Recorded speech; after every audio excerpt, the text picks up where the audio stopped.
This is WMBD News on the Record. Good evening and welcome to WMBD News on the Record. I'm Cameron Main. It's where local leaders get candid and big issues get broken down on the record. The fall veto session is usually the time for lawmakers to amend bills vetoed by the governor. But since Pritzker has rarely vetoed proposals, most of that time is spent passing bills that failed in the spring. Two of those plans were the energy bill and the Chicago transit bill.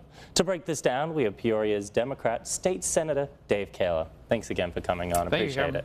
And so let's just jump straight into transit. You know, this was a bill that had been discussed for a long time. There were a lot of things that were proposed, but not a lot of it ended up in the final product. Talk to me about that. Well, and if you'd asked me about a week and a half ago what was going to happen in veto session, I would have probably said not much.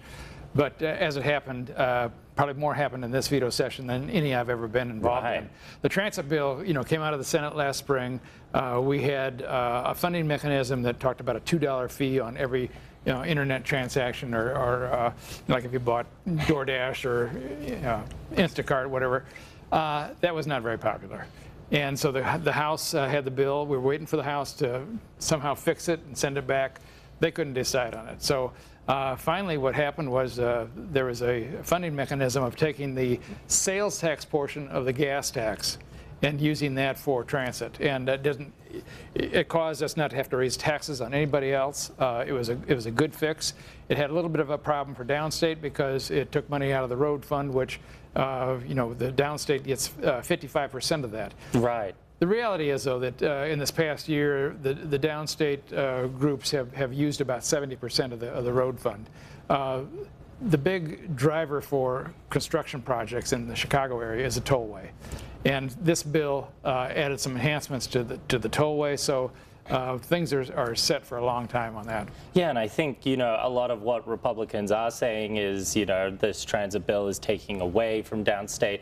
You're basically saying that we haven't been able to use the road fund enough or fast enough for, just this, a couple of hundreds of millions won't impact us too much. We are not going to get hurt. And we have to remember that there are 54 downstate transit systems.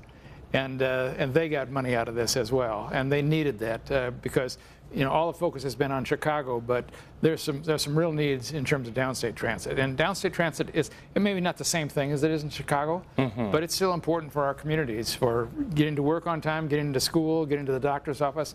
We depend on downstate transit as well. And I think very quickly, it still has the change in the local match, right? So how much municipalities have to match in projects. Is that correct?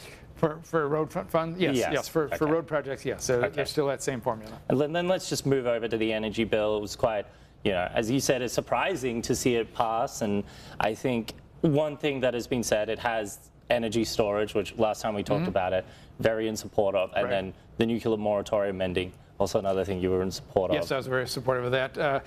Here's the fact. If we don't do anything, we're going to have a repeat of this last summer.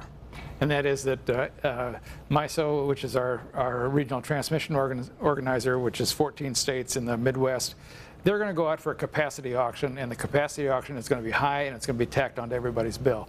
We've already been through that. Yeah. So the burden was on us. Let's do something different. Now, it's not going to take place right away because building battery storage projects is going to take some time.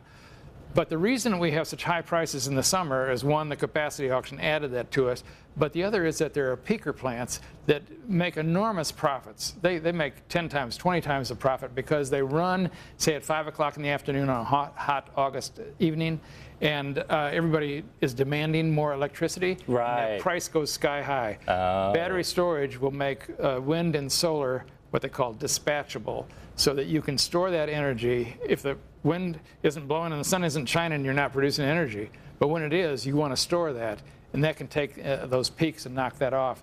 That will help us in the long run. The projections are that this will be a 13-to-1 return on investment for the taxpayers of Illinois. And very quickly, Republicans said that it would increase rates over time. What's your thoughts on that? No, it's not. We know that we have to put more energy onto the grid if we're going to bring prices down. It's a simple fact of supply and demand. And we know the demand is high in the summertime, so we have to add more supply. Having battery storage adds supply. All right, thank you so much for breaking that down. Appreciate you coming, Don. Thank you.